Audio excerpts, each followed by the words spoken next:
Welcome to Mo Abroad's YouTube channel, where I'm joined today by Cormac Walsh. Originally from Ireland, Cormac is an experienced communications coach, workshop facilitator, and teacher trainer.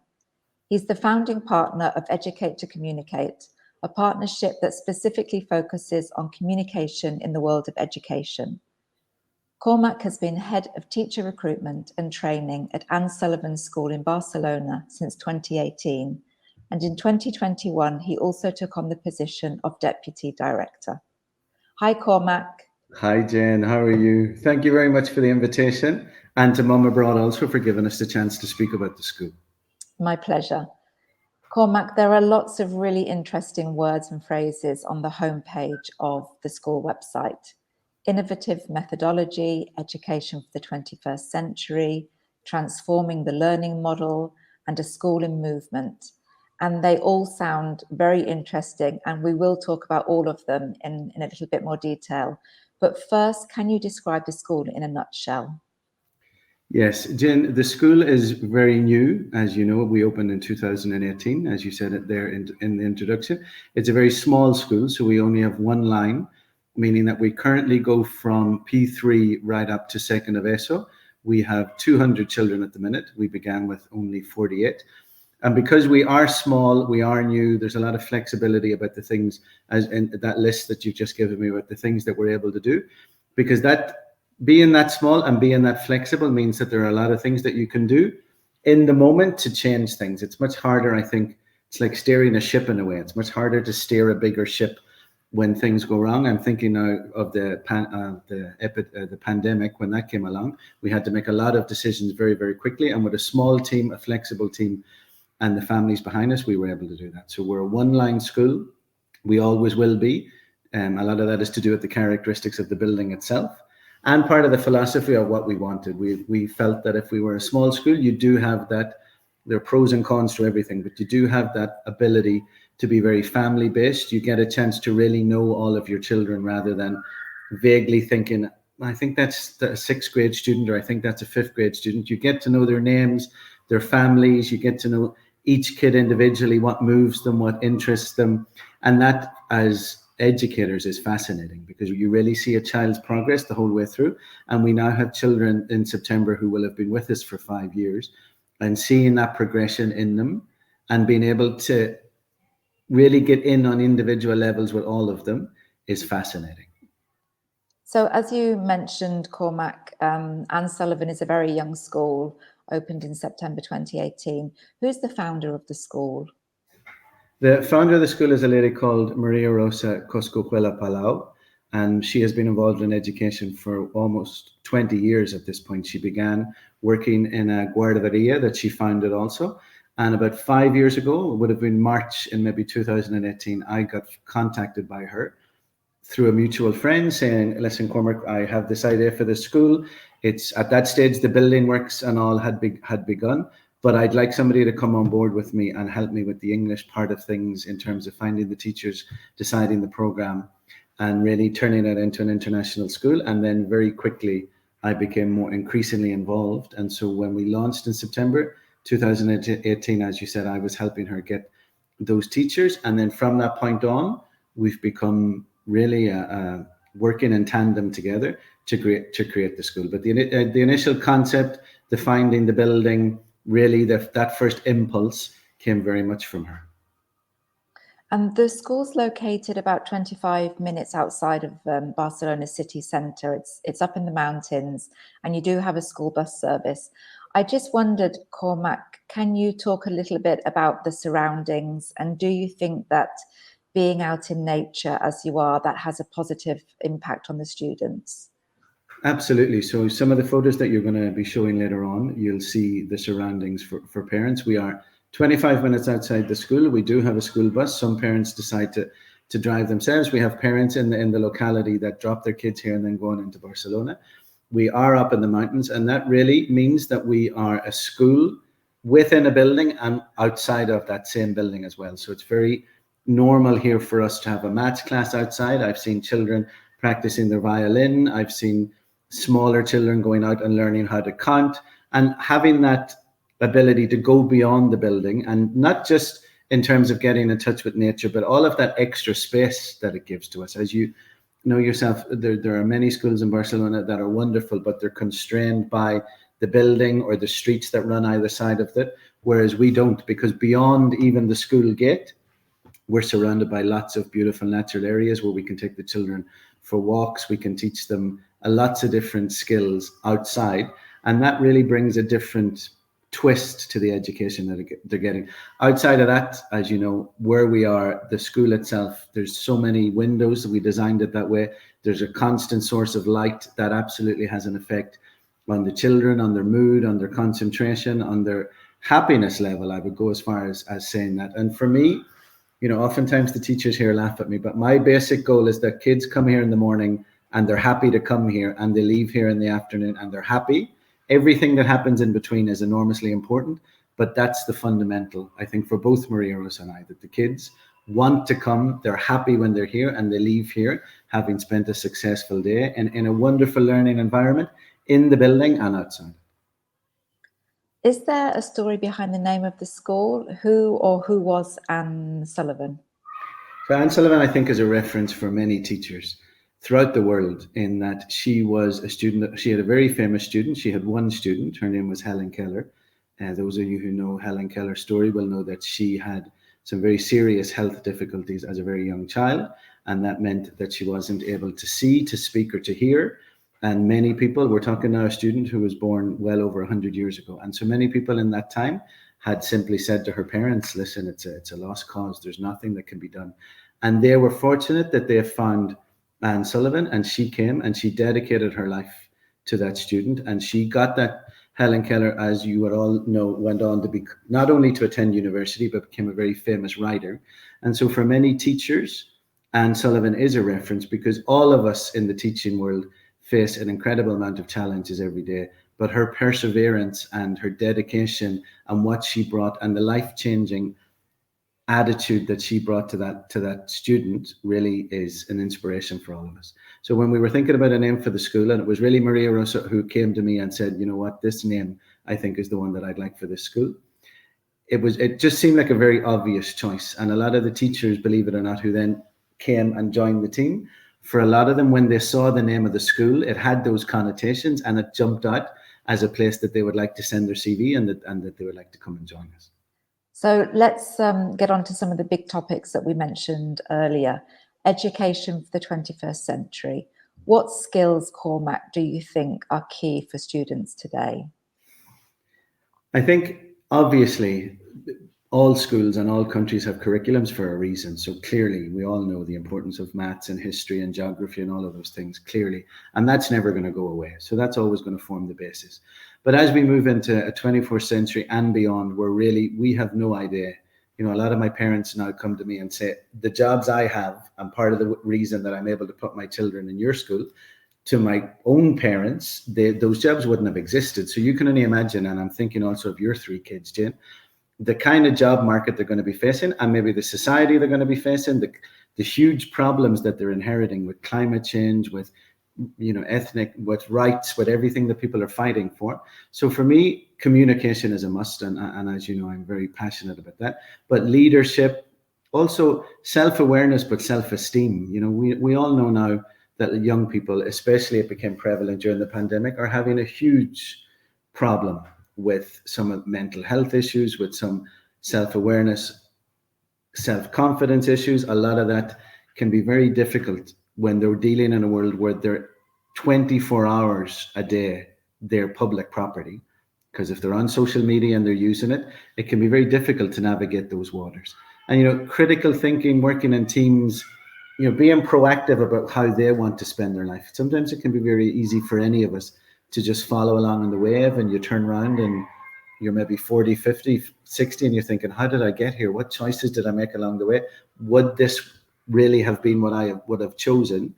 And that's something that we try to really work with the children here. And we've said it before to the kids themselves and to the parents. Some kids are extraordinarily academic. Some kids aren't. It's not a measure of success. It's not a measure of what they can do in life. But if they're conscious of the power that they have themselves, and what their choices, when they're informed and that they're behind their own choices, really they can go on to have incredibly successful lives. So those are the skills: knowing who you are, knowing who you're dealing with, knowing how to react and communicate to other people, being confident in yourself and your own abilities, and really making choices that you think, you know what, even if I am rowing against the tide here, that's what I want, that's what I'm going for, and I feel that I can do it. You know, if we could instill that in the children that come to us, I would feel very, very happy. That's a great list of skills. What is the innovative methodology that you use at the school to teach these skills? We have several programs here that really bring those skills to life. But for me, the biggest one is a program that we have that's called Change Makers. And that's a program where we actively encourage the children to think about ways that they could bring what they know to the problems that exist in the world. And the world, we defined it very, very loosely. It can be inside your classroom, it can be in the school grounds, it can be in the local community, it can be further beyond. What are the things that you see in the world that you think need to be changed? How do you think you could change them? That opens up a world of conversations, because then the children can sit down and they can talk about the problems they're seeing. They can define that problem. They can listen to other people that maybe don't see that as a problem. And then once there's a consensus there, they can come together and say, well, what solutions can we provide?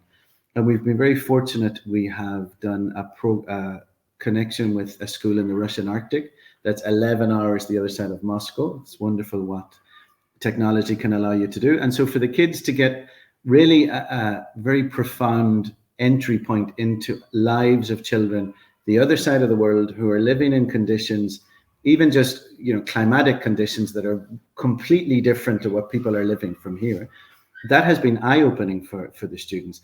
And a lot of times they're able to take those academic subjects, they're able to take the maths, the science, whatever, put it into the Change Makers project, and those subjects then come alive, and they're able to find solutions that can be based around the technology, the science, the maths, the language, the linguistics, and then put it into practice. I often feel that when students are only really dealing with what's in a book, there's that traditional temptation to just suck it in, put it all out again for an exam, forget about it. But when you give them an opportunity in a subject where they can really live transversely so many different things, that would be the biggest innovation methodology for me, because so much of that then comes from them.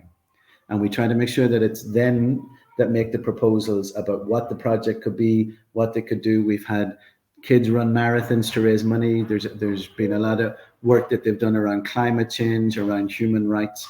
So when a child in third grade puts their hand up and says, I'd like to do a project where we teach everybody in the world that everybody's the same, that opens up a huge amount of conversations inside that classroom and beyond.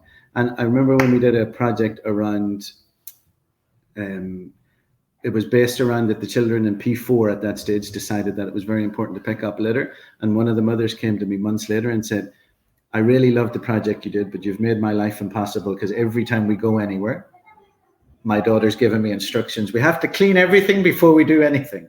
So it really sticks with them in a way that if you were teaching the importance of recycling through a text, it just doesn't reach them in the same way. Something else that I noticed on the homepage of the website is the phrase, a school in movement. What does that mean exactly?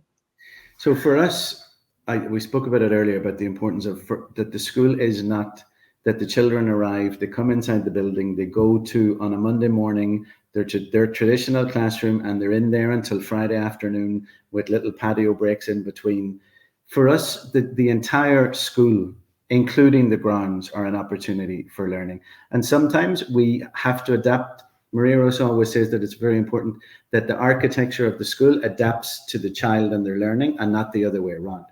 So we have spaces where if children need to do some quiet study or to present exams or to be in a space where they can fully concentrate, that's available. The larger rooms and the larger spaces can become spaces where 3 or 4 classes are working simultaneously on different things. And so the school of movement means that we don't want a school where people come on a Monday morning, go into a room, the door is closed, they're there for 40 hours in the week, they come out on a Friday, they go home, and they've seen 1 or 2 spaces inside the school. It sometimes can feel like there's a lot going on at the same time. but really then that takes on a life and a dance of its own. So when the school is working fully and teachers and students are making full use of the space, it actually is very beautiful to watch. It really is. You have learning spaces called Leader Labs. What are they, and what added value do they bring to the core curriculum, do you think? So the Leader Labs for us they're spaces, but they're more opportunities to learn. So these are subjects that we've specifically chosen in addition to the curricular subjects that you will find in almost any school. And we've chosen these as opportunities for the children to try something that maybe under normal circumstances they may not have been interested in. So the children have 1 hour a week of curricular dance. They have 1 hour of rugby. They have 1 hour of violin. Rugby is in addition to physical education. Violin is in addition to music. They all have an hour of chess, and they all have an hour of STEAM. And those are not just subjects that in and of themselves are important. We all know the value of chess. We all know that rugby brings wonderful respect and values. We know the importance of technology. But once you see how they start to link together, and how the musical language of the violin can really help the language program that you're running, how the values of rugby can help in the general sense of having a school that's respectful and polite with each other, how the strategic value and knowledge that you're learning in chess, you can then suddenly see that appear in maths. So all of those were very carefully selected to be important on their own, but also to elevate and to really bring a transversal learning across all of the curricular subjects. And yes, when we initially began it, we thought, what are we going to do if we have someone who says, under no circumstances am I dancing? Or somebody who says, no, rugby, it's not happening. And we thought, well, look, we can talk about that. We can explain to the kid why we feel it's important, what's behind it. But what we've actually found is that because they come in September, they have their school timetable where they have their maths and their science and their Spanish and their English. And as it wouldn't occur to them to say, I've decided I'm not doing maths, they go along with the program and they do their dance and they do their rugby and they do their violin. And that's been wonderful as well to see how adaptive the children are. Okay, there's a dance class, great, let's do it. And you find children that you would never have imagined get up and become dance stars. You see the breakdown as well of traditional roles. The rugby teacher tells me time and time again, the top 5 rugby players in the school are all female. Some of the best dancers we have in the school are all male. We've had some parents come along to us and say, listen, my son, he's not going to dance. I'm not against it myself, but he's not going to do it for you. And then they turn up at the Christmas show and they're thinking, how did you make that happen? And that's important as well, because society tends to present these roles. You're a girl, oh, you can go for dance. You're a boy, I will try you for rugby. But to just make it available to everybody and say you have equal opportunities, and maybe you don't like rugby as much as you like dance, but maybe you don't like maths as much as you like French. That's fine. It's still important that you just take these opportunities that are available to you and make the most out of it. And really, we have yet to have, touch wood, a kid that has said, no, I'm not doing it. They really have an incredible ability to just jump into things and say, right, okay, let's try it. I love this breakdown of stereotypes, Cormac, and it seems to be done in a really natural way. And that's why it works, I think. Well, that's why it works, because there's no, that first of all, that's not how it's presented to the kids. Yes, there's a lot of methodology and there's a lot of, endless conversations with the teachers to make sure that it's presented in the right way, but it's made extremely natural. So it's never presented to the kids as, listen, girls, this is an opportunity for you to do rugby and get out of your No. We have a class, there's 20 kids, there's 10 of them boys, 10 of them girls, all of them are going to be doing rugby, all of them are going to be doing dance. And you do then see that there is a breakdown in what they traditionally believe as certain gender roles. And that's very important, I think, as we move on into the future. Any kid is capable of anything. That's the message I would like to get across. Cormac, Anne Sullivan's is an international school, and obviously you're in Spain. You're also located in Catalonia.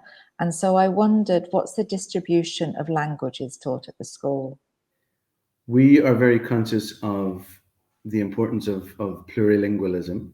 And so it's not that we are an international school where English is prioritized. There's a heavy presence of English in the program, but what we were very clear about from the beginning is that we did not want that to be at the expense of Spanish or of Catalan, because many of our students very well could decide to study in the University of Barcelona or in a different part of Spain. As you know yourself, Jane, because you speak those languages, if you speak English and you speak Spanish, 3/4 of the world is available to you. You can go anywhere with those languages.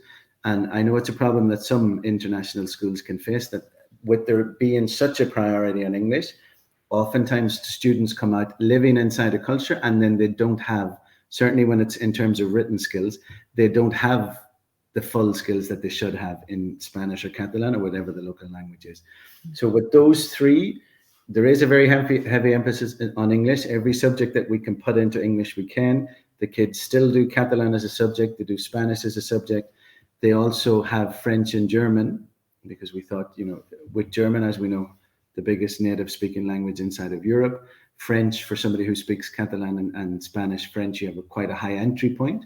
So we're trying to provide, again, opportunities for children.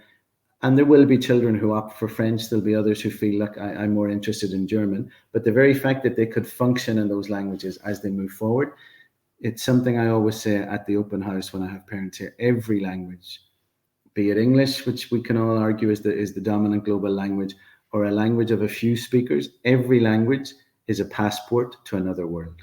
And we'd like to give our children as many passports as possible. The school goes well beyond academic training, and you've touched on this a little bit already, but you also have something called a life project, which includes self-knowledge, character education, and entrepreneurial training. And the fourth component is communication and leadership. And I know that you're passionate about those things, Cormac. So can you tell us a little bit more about that particular component, about the communication and leadership part?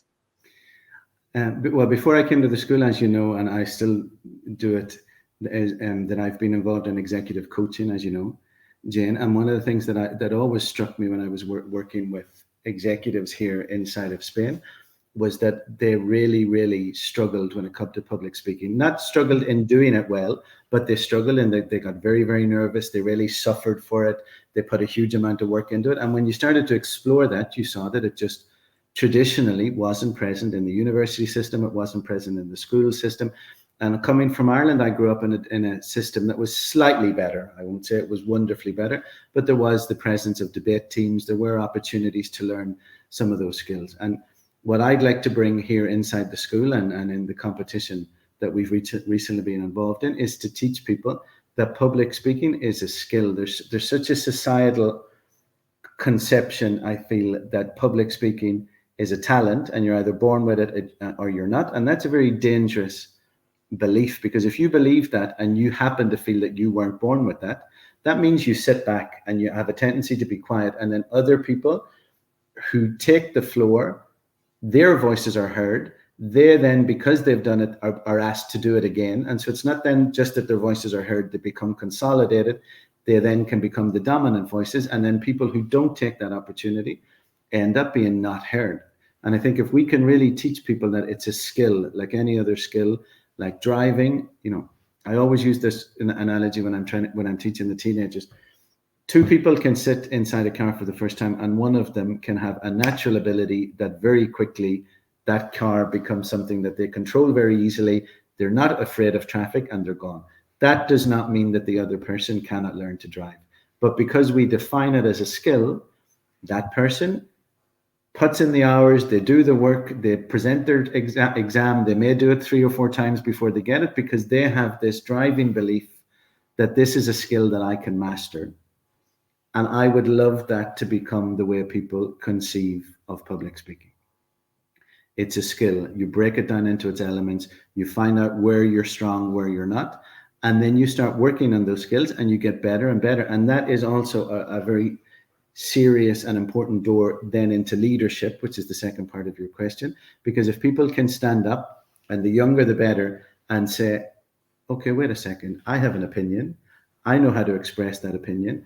I'd like other people to listen to that opinion. I'd like it to be debated. I'd like it to be discussed. I'd like to take action on my opinion. I'd like to create a consensus where we can all move forward, and I'm willing and able to be responsible for that movement and that drive. That becomes life-changing. I know sometimes when I get into these conversations, I start to become a bit preachy, but it's something I've seen over and over and over again. And it's something that we take very seriously here inside the school. We introduce every possible opportunity that we can for the children to speak in public, to learn those skills, to do presentations, to, for example, to get up and defend what their idea is for their Changemakers program.